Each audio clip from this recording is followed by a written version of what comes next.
նոր սարդարապաշտություն եւ մեզնի ջուրականությունը պարտավոր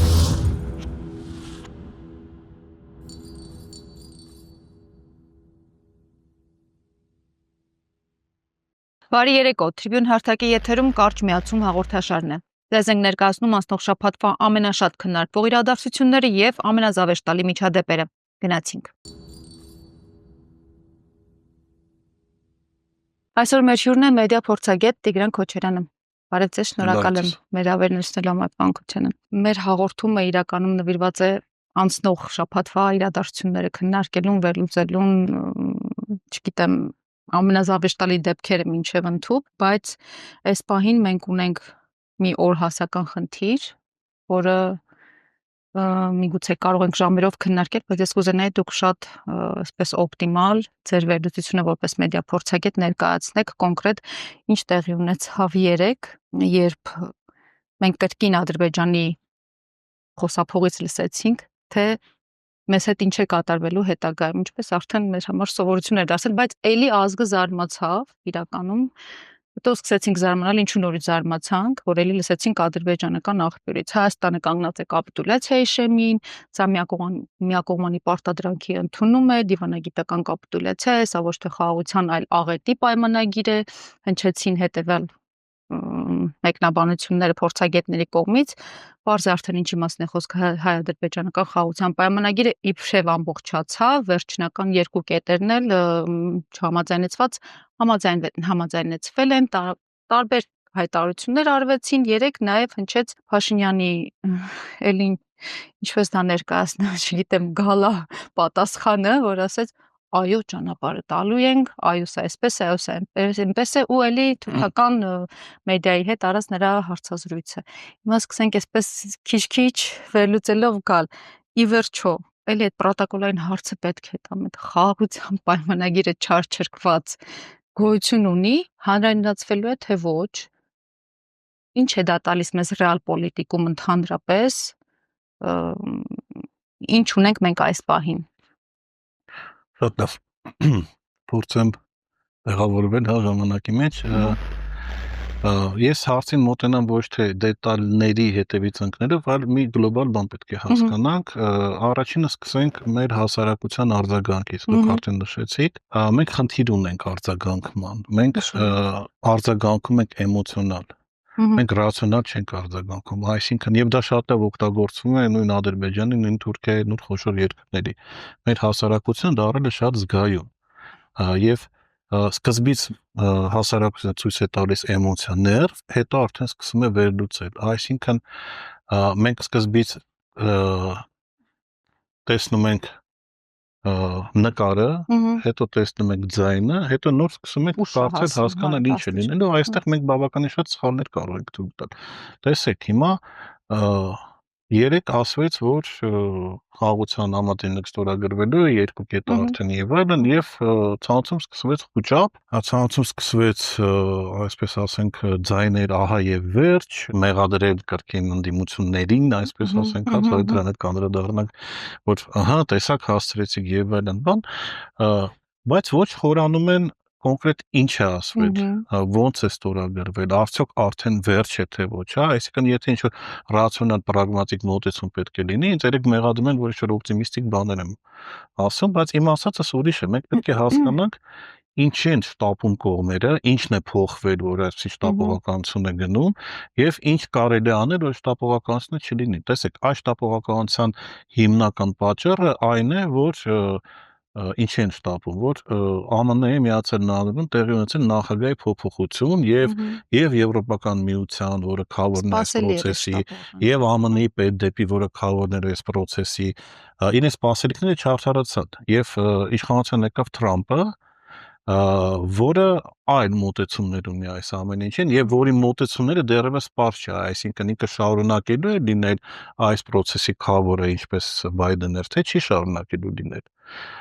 Մենք տեսնում ենք, որ նաև շատ արագ ուկրաինական ճակատում փոփոխություններ են լինում եւ շատ հավանական է, բավական մեծ հավանականությամբ, որ Ռուսաստանի ձեռքերը ազատվի։ Եթե Ռուսաստանի ձեռքերը եւ ռեսուրսները ազատվի, առաջին ինքը ինչ է անելը, փորձել է վերականգնել իր թուլացած ազդեցությունը այնտեղ, որտեղ ինքը ստիպված էր դա անել։ Եվ առաջի տարածաշրջաններից մեկը դա լինելու է նաև այստեղ։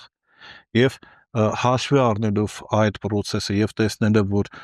ուկրաինական ճակատում հնարավոր է որոշակի զինադադար կամ հարցերի լուծում, այստեղ կողմերին ֆաս հրաման է տրվել շատ արագացնել այդ process-ը։ Բայց կրկին 3 իրենք հայտարարեցին, եթե վաղ իրենք նույնիսկ ասեն, որ մենք գնում ենք, չգիտեմ, Ստամբուլ ստորագրելու այդ խաղաղության համաձայնագիրը, այստեղ այլ կրկին հարցեր չեն լուծվում, որովհետև սկսենք իրավական գործընթացից, հա, ինքը պետք է գա, այստեղ ստորագրվի պարլամենտի կողմից ընդունվի համանդրական դատարան եւ այն, այսինքն առնվազն 1-2 ամիս ժամանակ կա պանիկա է։ Երեք եթե մարդիկ մտածեն բոլորս գնանք ինչ որ ժայռից մեզ գցենք, հա, չէ, ժայռից գցելու դեռ ժամանակ չկա, այսինքն առնվազն ժամանակ կա համապատասխան ստրատեգիա մշակելու, դիմադրելու ստրատեգիան եւ հաղթելու ստրատեգիան, որովհետեւ հա բոլորս կարող ենք գնանք ինքնասպանություն անենք, խառակիրի անենք եւ դրանը վերջինա, բայց այդպես չէ, այսինքն կա այսպիսի ժամանակ։ Ավելին ես ձեզ ասեմ, այդ 2 ամիսը,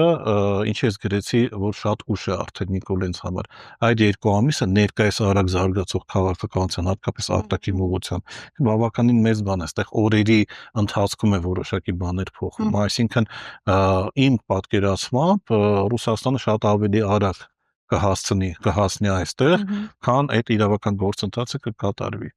Եվ ավելին, խաղաղության պայմանագիրը ստորագրվեց։ Ով է երաշխավորում, որ այն պետք է կատարվի։ Մենք ունենք ստորագրված փաստաթուղթ Հայաստանի Ադրբեջանի կողմից, դա նոյեմբեր 9-ի 2020 թվականի եռակողմն է։ Կատարվում է ինքը։ Կատարվեց ինքը, իհարկե ոչ։ Ինչի, որովհետև մի գարանտից Հայաստանը հրաժարվեց, ուրիշ այդ գարանտեր չկա, դրա համար ինքը հիմա օդի մեջ կախված իրավիճակում է։ Այսինքն ստորագրեցին, ով է երաշխավորելու, որ պետությունը երաշխավոր, կա որ պետությունն է երաշխավորելու, որ այդ խաղաղության համաձայնագիրը կատարվելու է։ Ավելին ես ձեզ ասեմ, Ուկրաինայի հետ կապված եղել է շատ ավելի խոշոր երկրների ստորագրված մեմորանդում Բուդապեշտում, որը չի կատարվում։ Այսինքն ով ուժեղա, ով հասավ դա արեց։ Այսինքն դա էլ հարցի լուծում չի։ Եվ յուրաքանչյուր բան այդ համաձայնագիր կարող է խախտվել։ Ավելին ես ձեզ ասեմ, խաղաղության համաձայնագիրը որպեսզի աշխատի, երկու կողմը պետք է բավարարված լինեն։ Ոչ թե մի կողմը կապիտուլյացիայի ենթարկված լինի, մյուսը գերիշխող դերում լինի։ Դա խաղաղության համաձայնագիր չի, որովհետև յուրաքանչյուր պահին, եթե այս կողմում վերականգնվի այսպես ասենք դիրքերը եւ իշխանության կան մարդիկ, ովքեր իրոք պետականամետ են, այլ ոչ թե ձեր ասած Ադրբեջանի ռուպերեն, հա, այստեղ իրավիճակ է փոխվել։ Մենք հարցեր ունենք, մենք ուզելու բաներ ունենք, առնվազն մենք Արցախահայության հարց ունենք։ Գիտեք, եթե լիներ, ենթադրենք այսպես, ոնց որ ընտանիքի վեստում պետք է լիներ, հա, այս 6 շրջանը քեզ, այս ճանապարհը բանի գետնի վրայով քեզ, մեզ այդ Արցախը ուղղությունը, երկու կողմներ գոհ շնորհակալ են լինելու, հարցը փակվել էր, այլևս ոչ Հայաստանը Ադրբեջանի վրա հարձակվելու, ոչ Ադրբեջանը Հայաստանը։ Այս պարագայում մենք ունենք ստորացված ազգ, ստորացված պետություն, հա, որի գլխին կանգնած է Ադրբեջանի դեսպանը Հայաստանում, եւ ունենք Ադրբեջան, որը այսպես ասած իր ինքնագնահատական այդքան բարձր, որ տարրական բաներ չի նկատում։ Սա խաղաղության համաձայնագիր չի կարող լինել։ Դրա համար իմ խորհուրդը եւ իմ ընկերներից եւ մեր հասարակությանը, հա,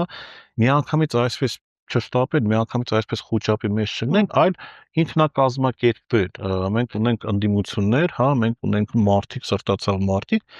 այս գործընթացը պետք է հասկանալ, որ этаպին ինչ կարելի է անել, որպեսզի կանգնացնել այս ամեն ինչը։ Ու եմ ասում, միգուցե պետք է ձգել, միգուցե պետք է անել, որ այս իրավական գործընթացը, որ 1-2 ամսվա ինքը դառնա կես տարվա, միգուցե դա է մեր փրկությունը։ Ժամանակին նույն Ռուսաստանը Արցախի բավ առաջարկվեր հարցը թողել այլ սերունդերին, մինչև հասկանալ ինչ է լինելու։ Այսինքն միգուցե ձգելն է ճիշտ, միգուցե դիմադրելը միանգամից կամ ինչ-որ էմոցիոնալ պոռթկում ավելի սխալ է լինելու։ Այսինքն դեռ ավելի տենց մեր ձաձաներ ավելի տենց կոծորում պետք է նստեն մտածեն, բայց ոչ թե ընկնել պանիկայի մեջ, ասել ահա եւ վերջացավ գնացինք երկրից եւ այլն, եկեք չափենք եւ այլն, այդպիսի բաներ չի կարելի անել, որ եմ ասում թշնամին շատ լավ այդ էմոցիաների վրա խաղում է։ Վերջացնելով այս հարցը, ասում նույն Նիկոլ Փաշինյանը, հա, ինչու չդադարեցրեց 44-օրյա պատերազմը, որովհետեւ պետք է լիներ շատ զոհեր։ որտեղ պետք է ստեղծել էմոցիոնալ դեպրեսիվ իրավիճակ, հա, հազարավոր երեխաներ չվերադառնեն եւ ամեն անգամ այդ ֆակտորը խաղացնելով էմոցիաների վրա խաղալով ասել պատերազմ եք ուզում, էլի զոհեր եք ուզում։ Արդեն հայտնի է։ Իրենք շատ լավ գիտեն, իրենք մեր կոդերը, մեր ամեն ինչը տրամադրությունները կառավարել շատ լավ գիտեն, դրա համար իրենք շատ լավ հասկացել են, որ հայ ազգը էմոցիոնալ է եւ էմոցիաներով է շարժվում։ Իսկ եթե էմոցիաներով պրագմատիզմով շարժվեր, նույնիսկ այդ Նիկոլի շանտաժը չէր ստացվի, որ էլի պատերազմ եք ուզում։ Սա է խնդիրը եւ իմ խորհուրդս էլ եմ ասում նաեւ եւ իմ ընկերներին եւ լրագրողներին եւ մեդիադաշտ կառավարողներին մի փոքր ավելի պրագմատիկ լինեն, մի փոքր ավելի ռացիոնալ դաշտի մեջ։ Իսկ լրագրողներին, իմ գոլեգաներին նաեւ խորհուրդ կտայի հարցերի ձևակերպած ժամանակ այնպիսի հարցեր անել, որ Փաշինյանի ուզած պատասխանը չլիներ, հա, որովհետեւ եթե դու ասես ճանապարհ տալիս ես, մենք ասում ենք ճանապարհ տալիս եմ, բայց տակը թողում է կներեք բառս համար քրուտիտի տեղեր, հա, ինքը կարող ասի ճանապարհ Հայաստանի վերահսկողությամբ։ Հարցը պետք է այլ ձևի լինի։ Ճանապարհը ում վերահսկողությամբ է տալիս։ Ռուսների, ֆրանսիացիների, մասնավոր կազմակերպության, որտեղ ճանապարհը տալիս ես, հա, տալիս եմ։ Ոչ մի հարց դրանով չլուծվեց, հա, իհարկե էմոցիա առաջացեց, Փաշինյանը ճանապարհ է տալիս, բայց ինքը միշտ ասել է, որ ճանապարհը տալիս է։ Ամբողջ այս աշխարհակաղակական առևտուրը տորգը բազարը գնում է ոչ թե ճանապարհը տալիս ես թե չես տալիս, այլ ում ես տալիս, ոնց ես տալիս, ում վերահսկողությամբ տալիս։ Կներեք մի փոքր լայն պատասխանի համար, բայց հարցը այդպեսին էր։ Այս ֆոնին այդ ճանապարհն որ ասում եք խաղաղության այս պայմանագրի հաստատման իբր ֆոնին Ֆրանսիան ու Գերմանիան առաջինը շտապեցին այսպես ինձ ուրախության այդ ֆլուիդներ ուղարկել եւ ասել օ անպայման մենք խրախուսում ենք հիմա արդեն կնքեք որքան հնարավոր է շուտ կնքեք այ որ ասում եք Էստոնիան էլ հայ երևի արդեն ես չեմ հասցրել կարդամ Էստոնիան որ առաջիններից է պետությունը ողջունում Պետք է մենք գիտենք որ իրանք դանդաղ ազգ են էլի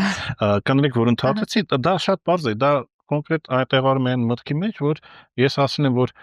այս process-ի քավորները ովքեր են եղել, Եվրոպան է եղել եւ Ամերիկան է եղել եւ հիմա եւ Ֆրանսիան եւ Գերմանիան այնտեղ դեռևս հին իշխանություններն են,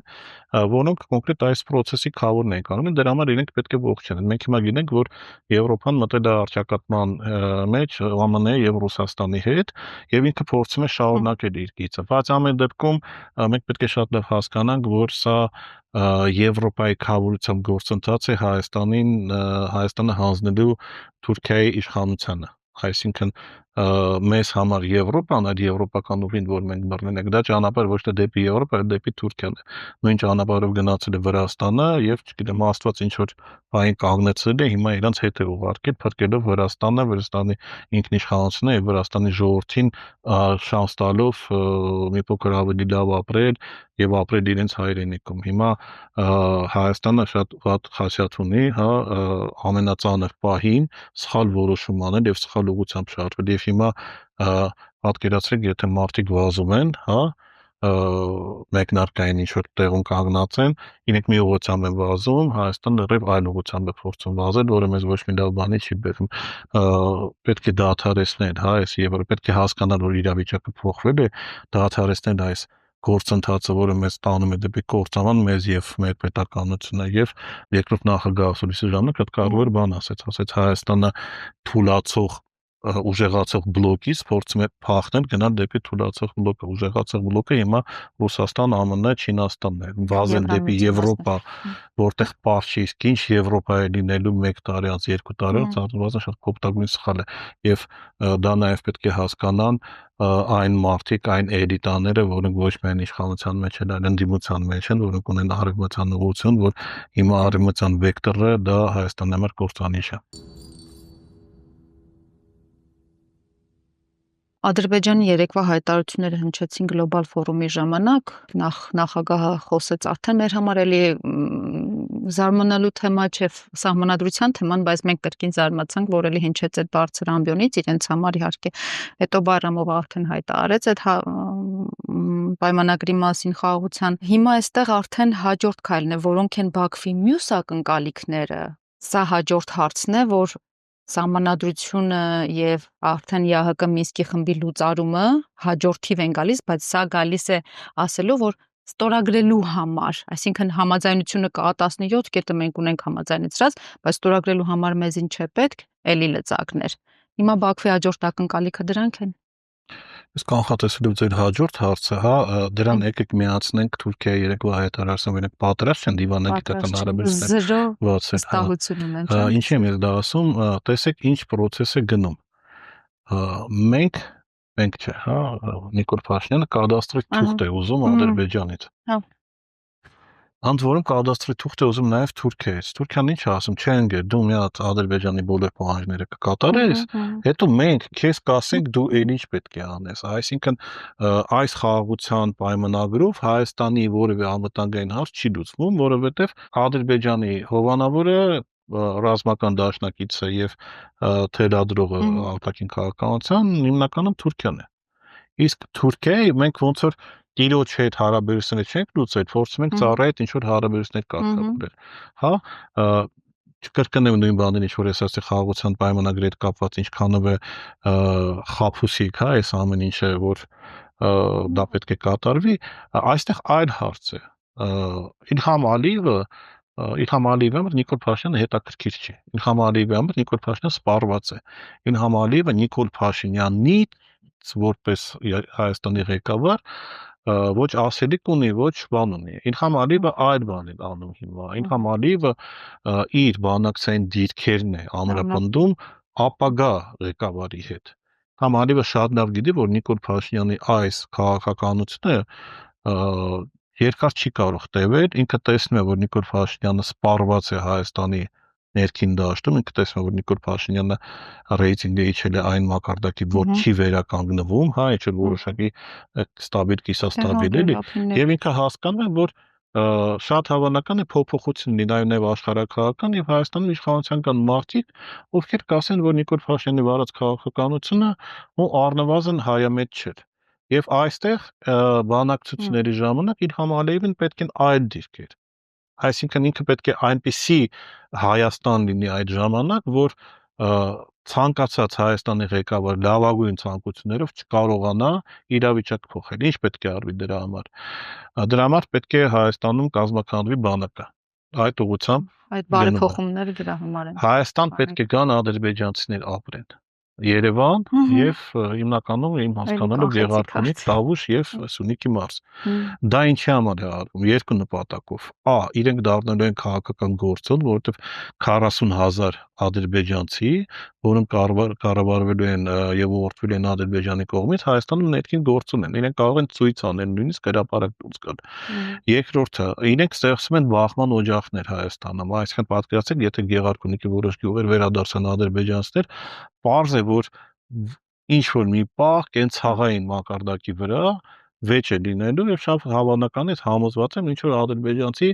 սպանվելու է, մահանալու է եւ այլն։ Եվ դա ինչ առիթ է տալու, որ ադրբեջանցիները դիմեն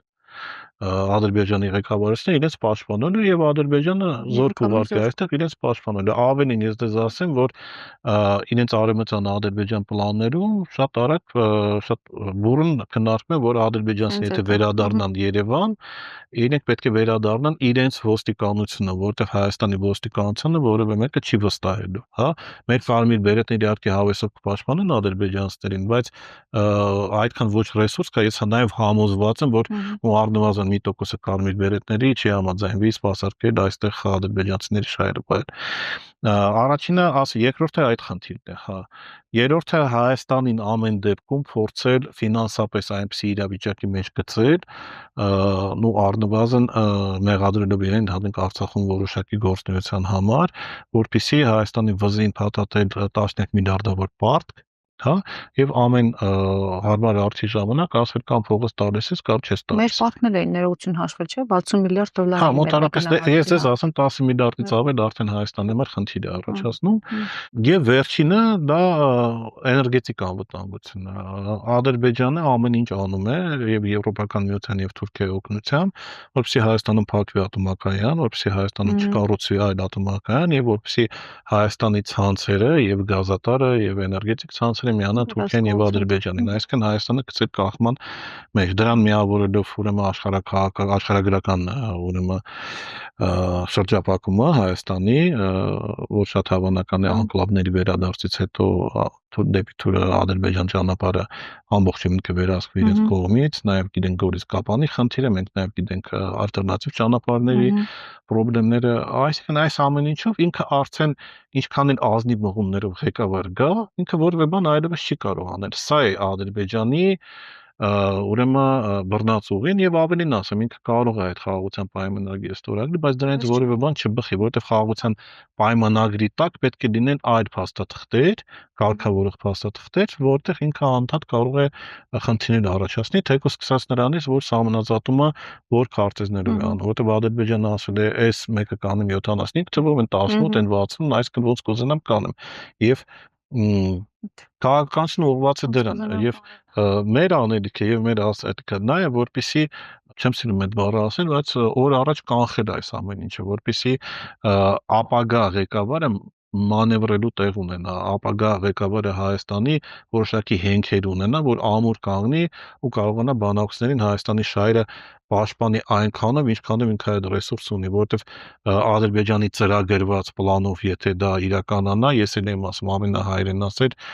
Հիսուս Քրիստոսն է լիչնի գետնի վրա, հա, իրեն շատ բարդ կնի որոշակի ինչ-որ բան իրագործել, որովհետև Հայաստանի ձեռքերը եւ ոտքերը կապած են եղել։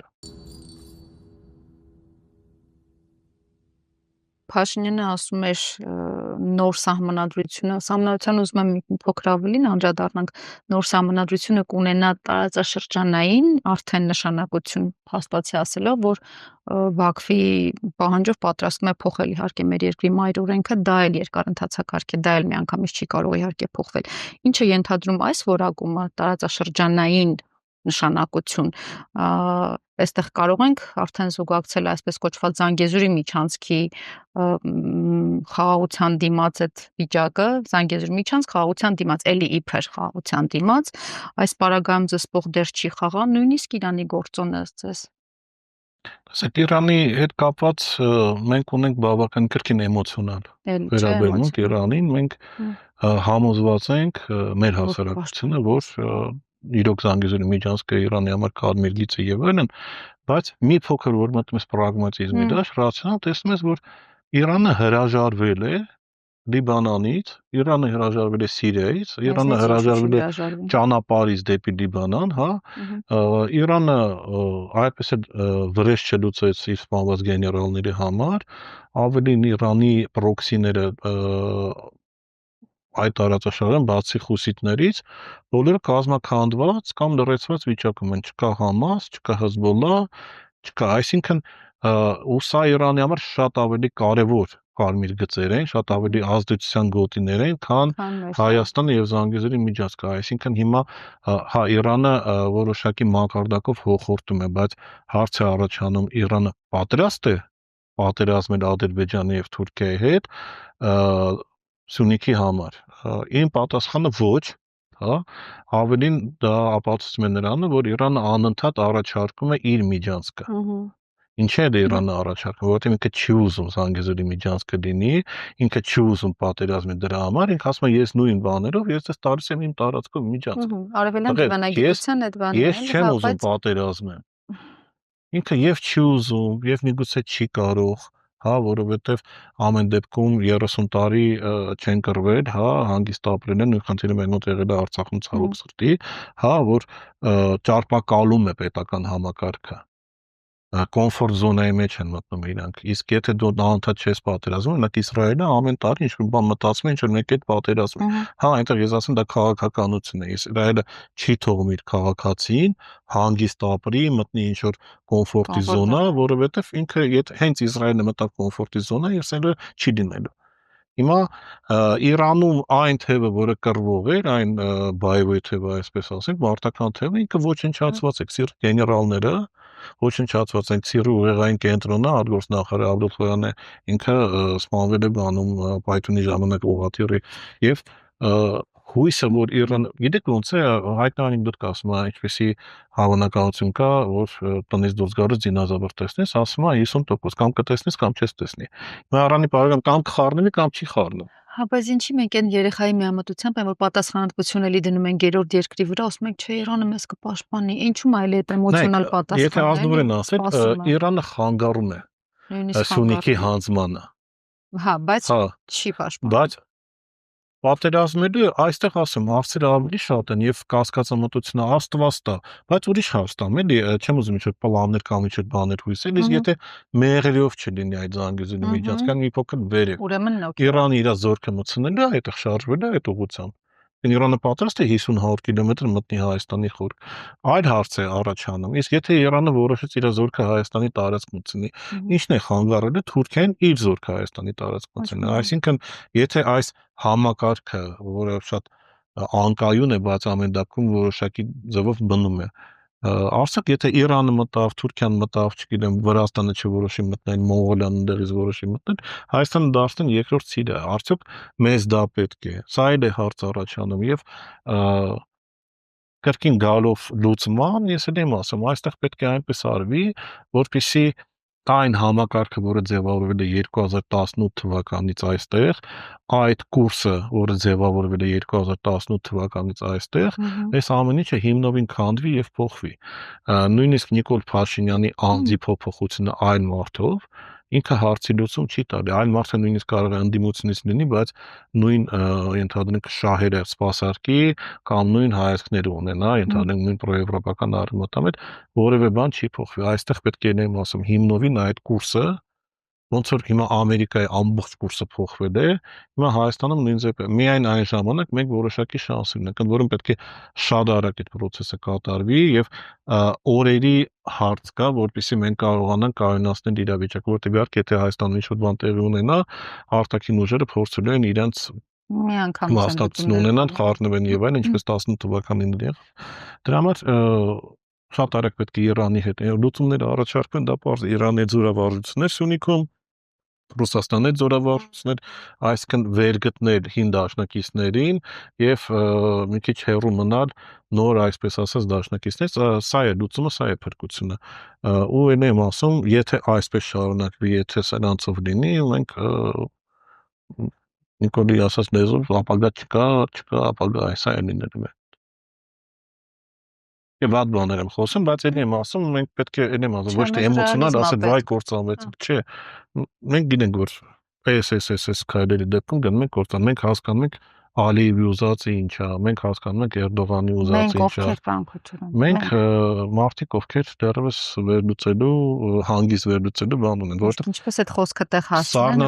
սառնասա ձեր միջոցով, մեր միջոցով, Facebook-ով, չգիտեմ ինչ որ բաներով ամենտեղ փորձում ենք ինչ որ բան անել, բայց էլ եմ ասում, իմ խորհուրդը մարդկանց էմոցիաներով շարժվել։ Էլ եմ ասում, էմոցիան մեզ կործանում է, այս էմոցիաները։ Մենք բարական բաներ ենք մոռանում, այս թեմաները ես բարձրացրեցի, տեսեք, Բաքվից գալիս են ձայնագրություններ, մտնում են Հայաստանի դաշտ ու տարածվում են, որ բարձրացնում ես տարական հարցեր, ասում են, վայ, բան, մենք դրա մասին չենք մտածել, հա։ Եկեք խոսենք դրանից հարցը։ Եկեք խոսենք դրանից։ Հիմա տեսեք, ամենայն հարգանքով, հա, մեծագույն հարգանքով մեր գերիների հանդեպ եւ այլն, բայց իրենք գտնում են թշնամական պետության տարածքում, իրենց հանդեպ կատարում են ոչ իրավաչափ դատական process եւ իրենք գտնվում են հատուկ ուժերի, հատուկ ծառայությունների ներգործության տակ։ Անկամ Ես հարցեր բարձրացրեցի։ Ռուբեն Վարդանյանի անունից տեղադրվում է ձայնագրություններ իր սոցիալական էջերում։ Իմ մոտ ուղղակի հարց է. ով է վերահսկում այդ էջերը։ Ռուբեն Վարդանյանը, Ռուբեն Վարդանյանի ընտանիքը, Ռուբեն Վարդանյանի իրավապաշտպանները, այսինքն պատասխան կարելի է ստանալ, որ եթե Ռուբեն Վարդանյանն է, ես եմ ասում, ես հարգում եմ ինքը ինչպես է պայքարում, իր խոսքը բավականին հետաքրքիր է եւ այլն, բայց կարող է 1-2 անգամ նորմալ խոսք գնա, երրորդ անգամ ձեռից վերցնեն ենթադրենք հեռախոսը կամ այդ կոմունիկացիա ալիքը եւ Ադրբեջանին հաճո ինչ որ բան ասվի, այսինքն մեր լրագրողները, մեր դաշտի պատասխանատուները, մեր ԱԱՑ-ն իրենք, տեսեք, ձայնագրությունը եկավ, միա պետք է համապատասխան մարմինը լսի, հասկանա, տեսնի տակը խութեր չկան, խնդիրներ չկան, նոր թույլ տան լրատվամիջոցներին դա անել, այսինքն մեր դաշտը այդպեսին պետք է լինի,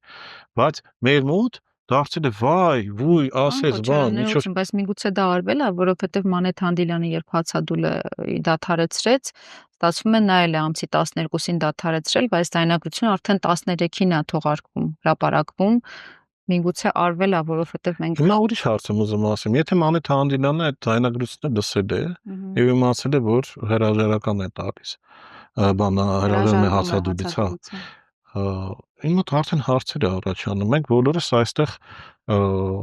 շատ մեծ էմոցիոնալ բան ենք տանում, ստրես ենք տանում, Ռուբեն Վարդանին տեսնելով իր նկարները իրան, իսկ այնտեղ մի օր շուտ ինքը հացադուլից հրաժարվում է, բայց իրենք չէ մի օր պահում են, մյուս օրն են ասում, դա իմ կարծիքով մի փոքր նաև այդ մի օրվա էմոցիան ապրած ժողովրդի է, դա տարբեր հազարավոր մարդկանց սպիտակ մազեր են, սրտային խնդիրներ են եւ այլն, այսինքն սա ինչ է։ Ընդ որում կա մեկ այլ ձայնագրություն, որը դեռ կիրակի օրը դեռևս կիրակի օրն է, այսինքն էլի անհասկանալի է, այսինքն մենք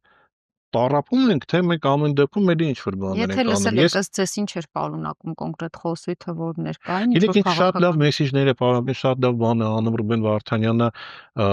այսպես ասենք, բավականին մեծամասն ճիշտ խոսքեր են եւ այլն, բայց դրա շուրջ որոշակի բաներ կան, որ հարցեր է առաջացնում, հա, ամեն դեպքում տեսեք, ամենայն հարգանքով մեր բոլոր գերիների, բայց իրեն գերության մեջ են թշնամի կրկնեմ, պետության տարածքում, այնտեղ աշխատում են հատուկ ծառայություններ, հոգեբաններ եւ այլն, այնտեղ տեսնում են մեր դաշտը ինչքան էմոցիոնալ է, այնտեղ տեսնում են ոնց կարելի է մարդկանց շարքից հանել եւ շարքի բերել, այսինքն իմ խորհուրդս ոչ թե եկեք Ռուբեն Վարդանյանի մասին մոռանանք, հակավլիցի այդպիսի բան չկա կամ իր բաներն, բայց մի փոքր ավելի ուշադիր լինենք։ Վաղը Ռուբեն Վարդանյանն է ինչ որ բան ասում, վաղը Բակո Սահակյանի ձայնով կարող է ինչ որ բան ասվի, մյուս օրը կարող է Դավիթ Բաբայանի ձայնով ինչ որ բան ասի։ Ուղղակի մենք պետք է հասկանանք ինչքանով աղաղավաղված չի այդ բանը, ինչքանով դա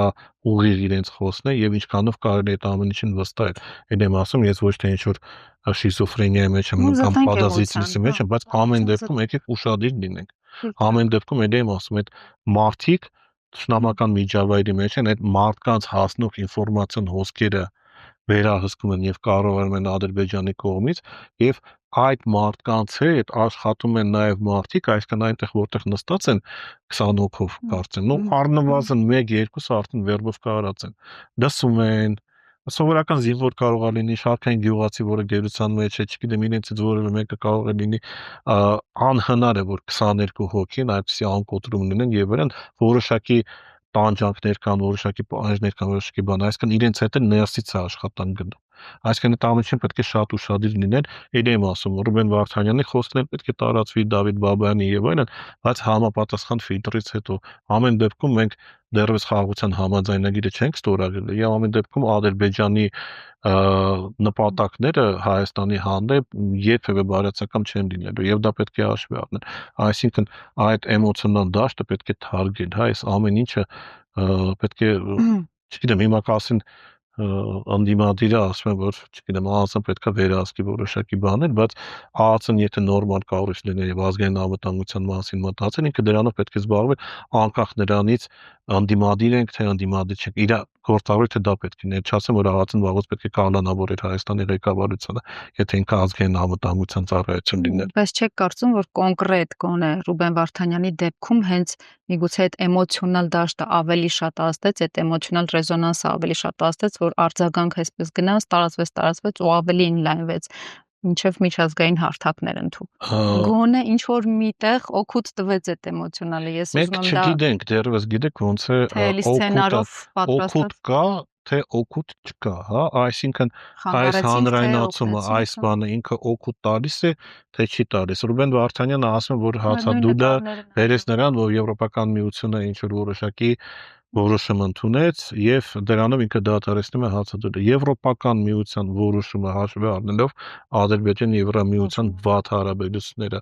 օգուտ տալու է մեր գերիներին այնտեղ, թե չի տալու, դժվարացնելու է իրենց պայմանները, թե չի դժվարացնելու։ Արդյոք այդ ուղղությամբ պետք է աշխատանքը գնա, թե մի փոքր այլ ուղղությամբ պետք է գնան։ Այստեղ հարցերը առաջան, ես էլ եմ ասում, միգուցե ամեն ինչ լավ է, հա, եւ Միգուցե ամեն ինչ ճիշտ ճանապարհով է գնում, բայց մենք պետք է անհատակ այդ հարցերը առաջացնենք։ Մենք ամեն անգամ, երբ որ դաշտ է նետվում ինչ-որ մի բան, մենք պետք է ոչ թե վերցնենք, share անենք, բան անենք, մի հատ առնվազն կարդանք եւ մի հատ առնվազն մեզ հարց տանք։ Ինչի՞ է ինքը հայտնվել դաշտում, ինչն է խնդիրը։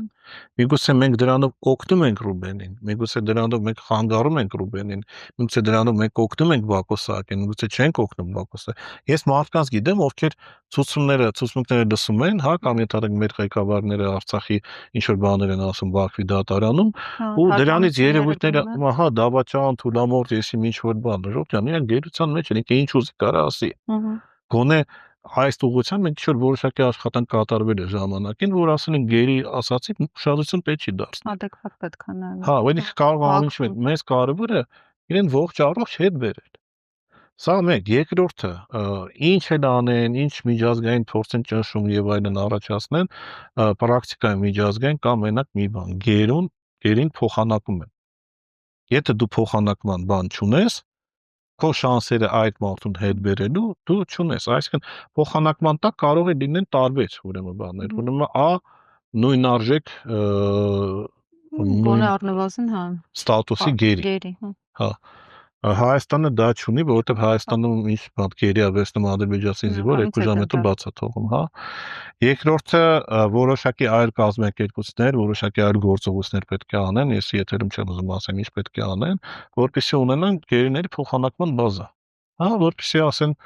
հեսա մեր կողմից սա է, դուք էլ այս կողմից սա եկեք փոխենք։ Երրորդը պետության գործառույթները, այսինքն Հայաստանի Հանրապետությունը ուներ բազմաթիվ լծակներ, որպեսզի իրենց հարցերը լուծեր,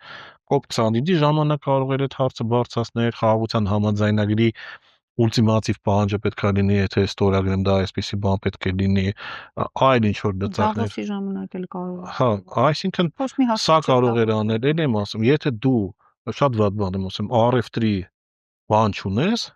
դու չես կարող այդ մարդկանց բերես։ Այդ մարդիկ իրանց դեպի պայքարում են, ամեն ինչ փորձում են անել եւ այլն, միջազգային հանրություն են բզբզում եւ այլն, բայց դա գալիս է հաղթում է մի բանի։ Ինչ ունես դու առաջարկելու Ադրբեջանին, որպեսզի այդ մարդկանց հանես։ Կամ այլ վերջի տարբերակը դա պարտադրել Ադրբեջանին, գերիներին վերադարձնել։